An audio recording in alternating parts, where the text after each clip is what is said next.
is a very special month for one of the respected monarchs in Yoruba land, the Olujiba of Ijiba in Ondo State, southwest Nigeria, His Royal Majesty Oba Luyi Rotimi.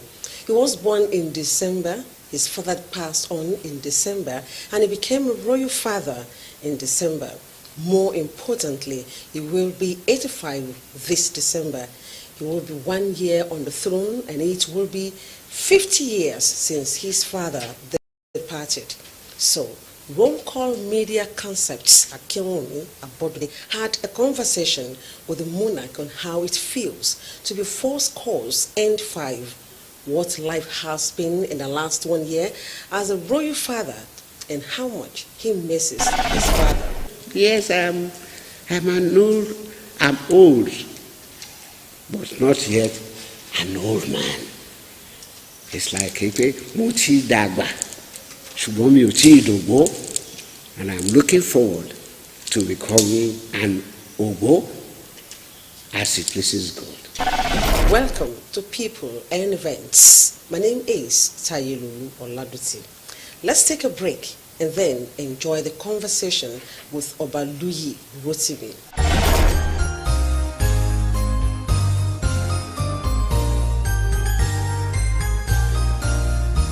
As the festive season unfolds and the new year approaches, we wish you moments of joy, togetherness, and success from all of us at Roll Call Group, including Roll Call Media Concept, Roll Call Events, Census Global Concept, and TIG Media Multiples. We thank you for your support and partnership. Wishing you a Merry Christmas and a prosperous New Year in advance. Roll Call Group. Celebrate people, success, events.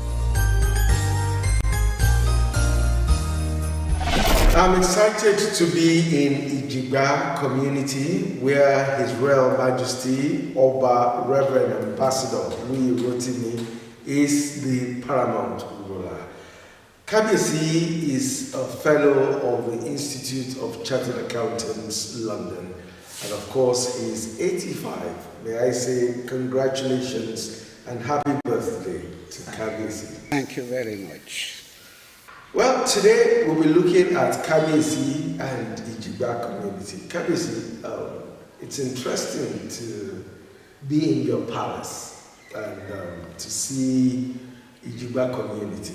It's exciting that someone who has lived abroad is monarch over this community. We'd like you to trace the story of it. Very old establishment.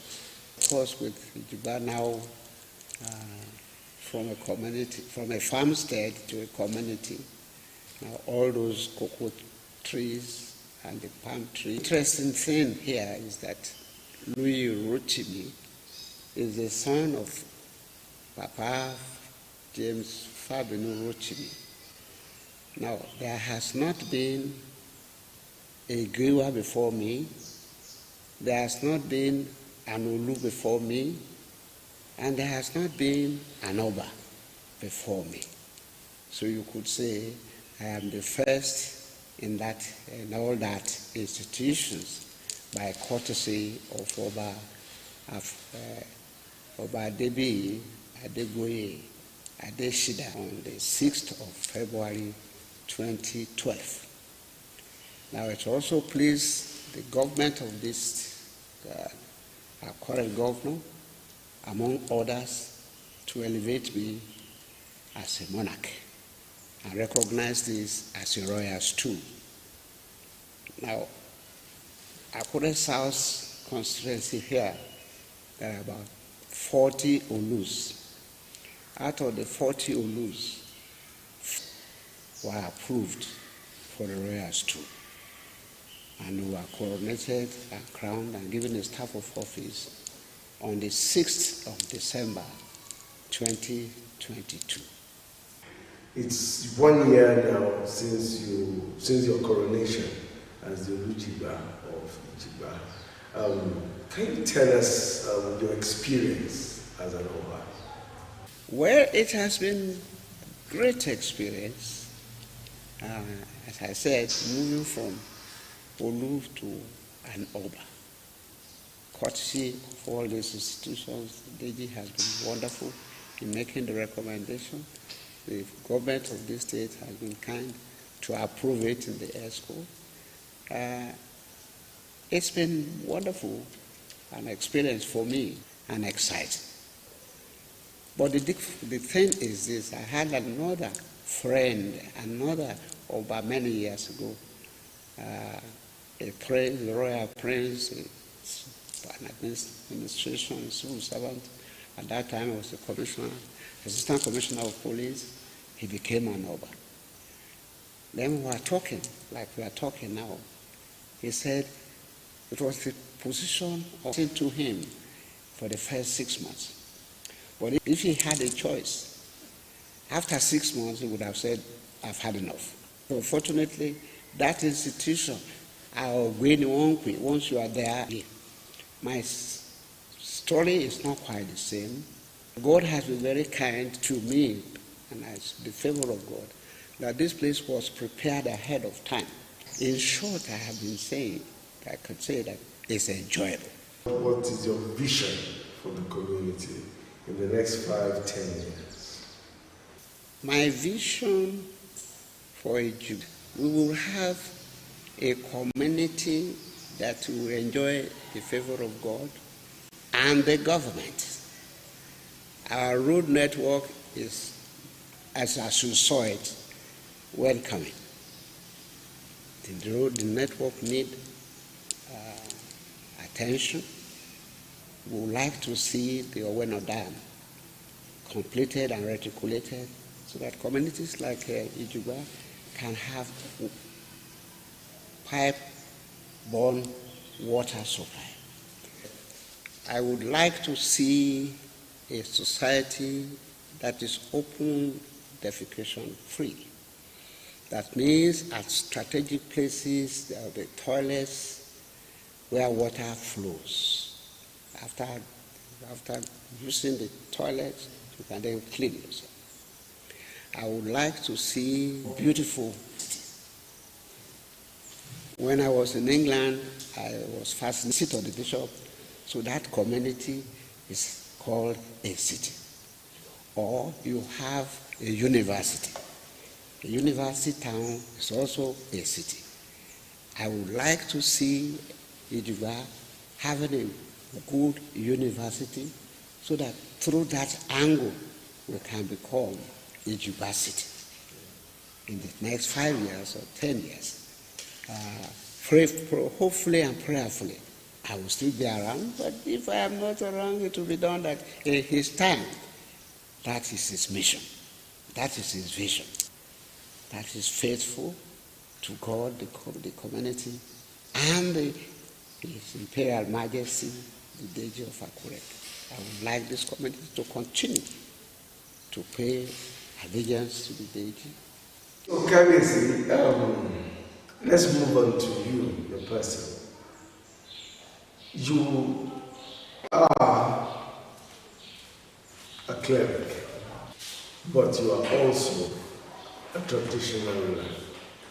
A lot of people believe that it's tough to hold both titles. How have you been able to manage both responsibilities? On the 11th of March 1995, I had this very beautiful message from Bishop Batiswa in his church. And then we pick it up by being friends. I would go to church sometimes. But later, I became a regular church goer. Then 1999, I told him I wanted to know how to pray. Then he suggested we go to a Bible college. And we came back towards the end of December 2000. And the bishop said, all those that went to school that passed, he will ordain. To some he ordained as priests, some he ordained as evangelists and all that. And I was then ordained as a minister. And I said, what does the minister do? You are the reverend. At that time too, I was a chief. So in 2004, I looked at the thing and I said, look, you now put on collar on Sunday. You now go ahead with the chiefs during the day. I said, I may, because of me, now bring disrepute into this church. And therefore, even without telling the bishop anymore, I wrote a letter to the chiefs and to the head of the chiefs. These are the rest. And I said, look, I've dined with Christ. I have no desire to die with any other. So I don't want to become a chief anymore. And I carried down on that area until nature then did whatever he wants to do, the way he wants to do it. And Kabesi Oba Debi, a great friend of ours, he and his uncle, who are clubmates, Akure in Asako for many, many years. And then people like Kabesi at that time, they are the people we call Ole stewards. So he's been a steward to me. So now it's now Kabesi. And he said, there's no way I will not become a chief. And I said, Kabesi, I've already said no. Before your predecessor came, he interviewed me. He said, why? I said, look, I have died. But I also made one promise at that time, that every day, by the grace of God, I will pray for the throne. I will pray for the church. I will pray for my family. And he agreed. But when Kabesi Afubiwo II came, he refused. But then there were other vacancies. A friend here, Afubiwo, Omo Afubiwo, he was interested and he was given. He was an Olu title, Olu Atipele. And the Kabesi then said, but you said you were born in Ejiba. I said, yes. But this is a title, Olu of the place. I am not Olu of Ejiba. I am Olujiba of Ejiba. And he agreed.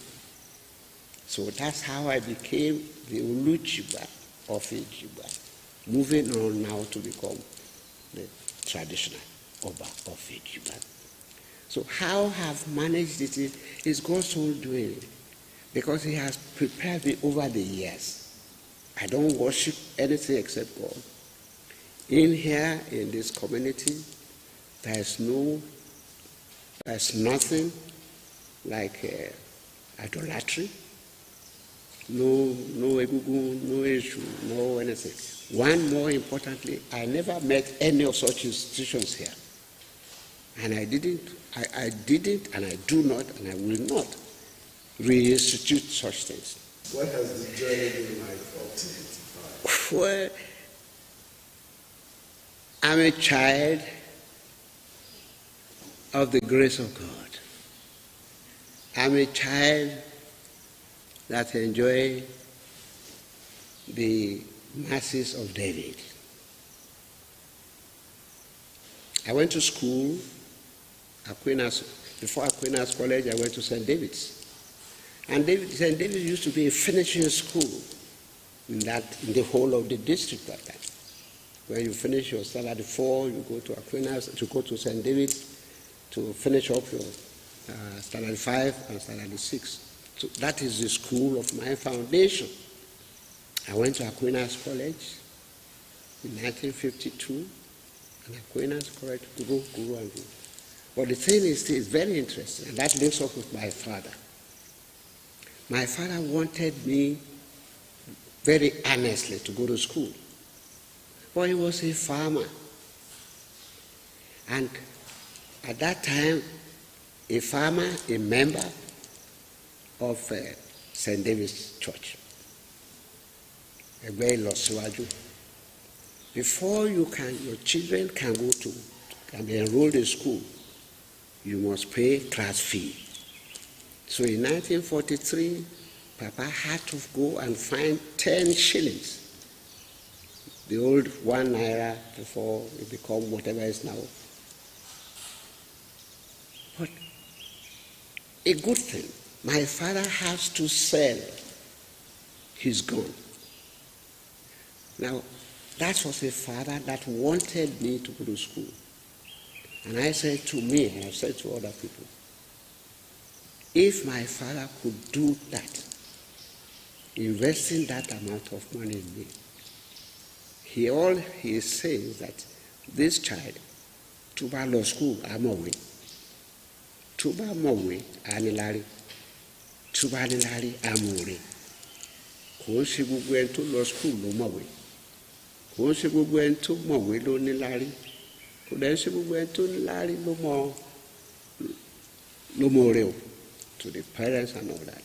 But my father gave me an opportunity to go to school. And I went to school, finished well, and we were friends. And at one stage, he was referring to me as Oga Metide. So we finished primary school, went to Aquinas College, finished Aquinas College. I went to cooperative because my father was a member of cooperative society. And the way that the cooperative inspectors were carrying themselves in the front of our house those days impressed me with a good motorcycle. So I joined. Also an interesting thing that the application I wrote to the Ministry of Works of Industry, which I gave to somebody that I believe would deliver. That letter, that application was not delivered. Why? How did I know? Because when the result of my exam came 3 months later, I then wrote a reminder. I said, here is my result, the result of my school certificate. Reference my old application. It is that reminder that the ministry saw, not the original letter, and they invited me for an interview.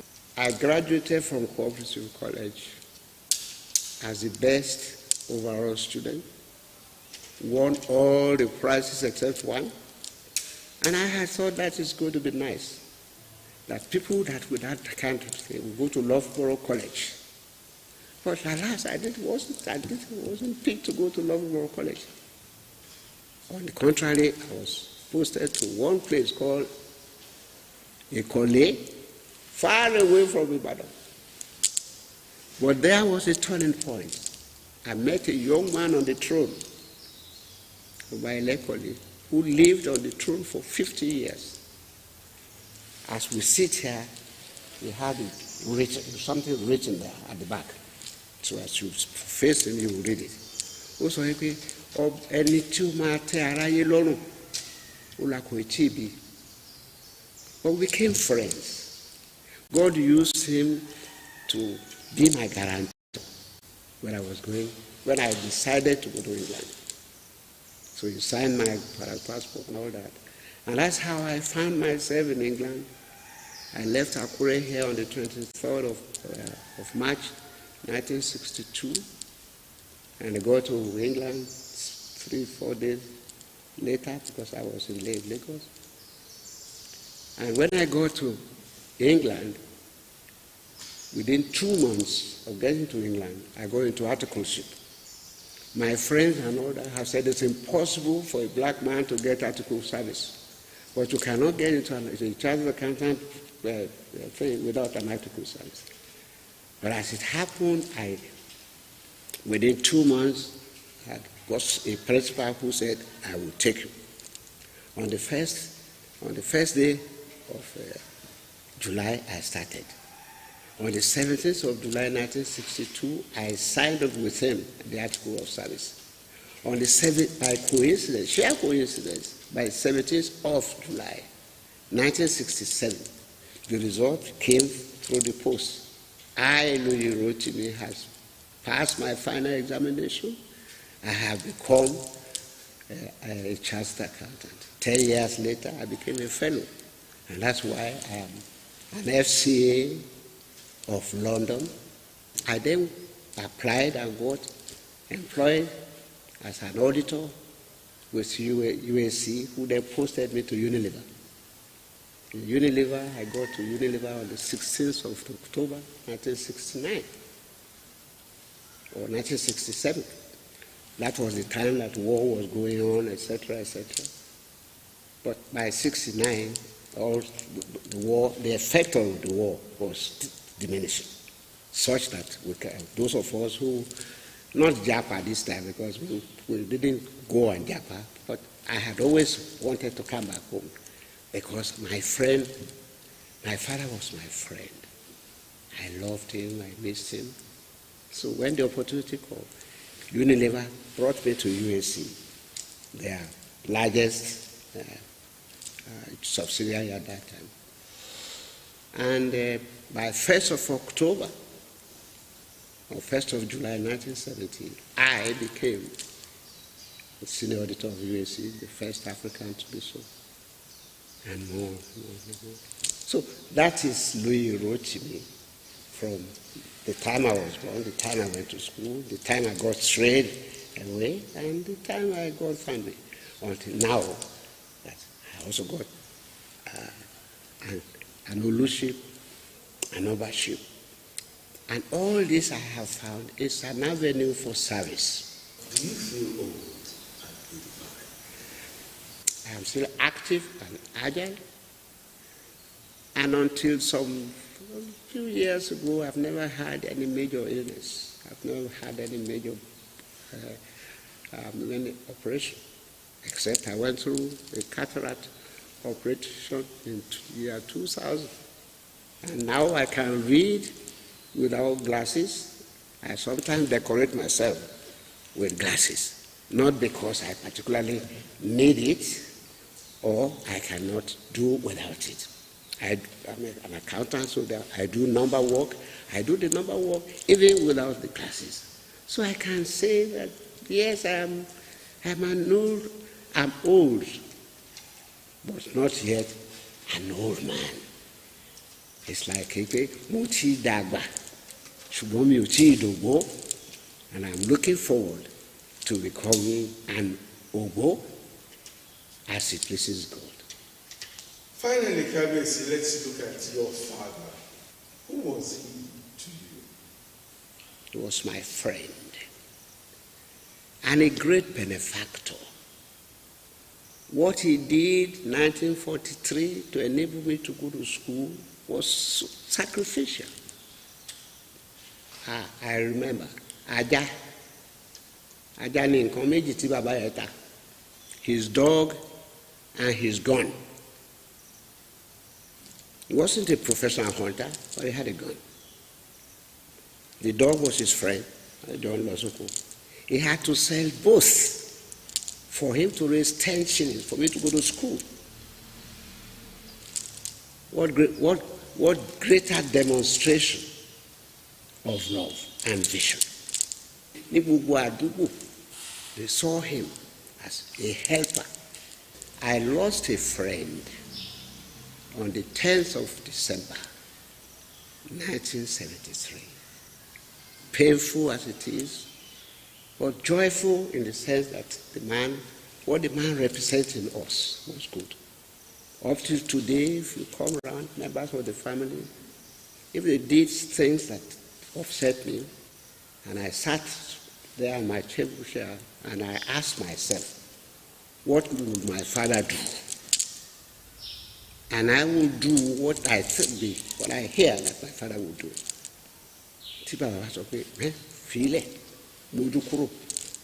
Louis rose to me and said, now that I'm talking to you, I will also say, yes, so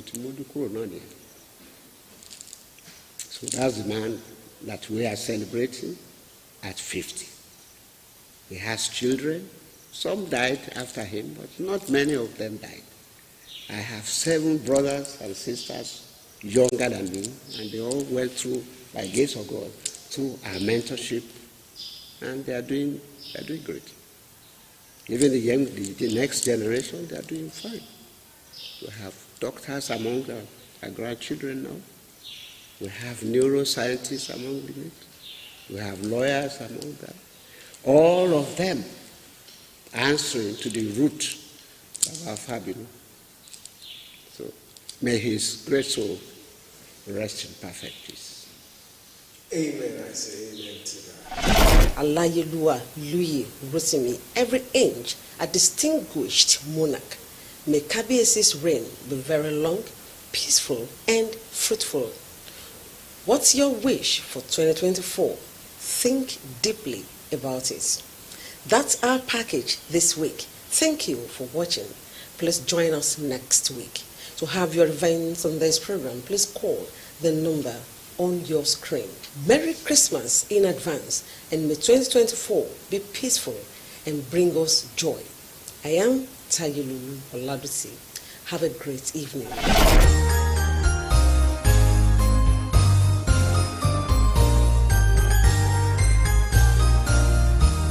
As the festive season unfolds and the new year approaches, we wish you moments of joy, togetherness, and success from all of us at Roll Call Group, including Roll Call Media Concept, Roll Call Events, Census Global Concept, and TIG Media Multiples. We thank you for your support and partnership. Wishing you a Merry Christmas and a prosperous New Year in advance. Roll Call Group. Celebrate people, success, events.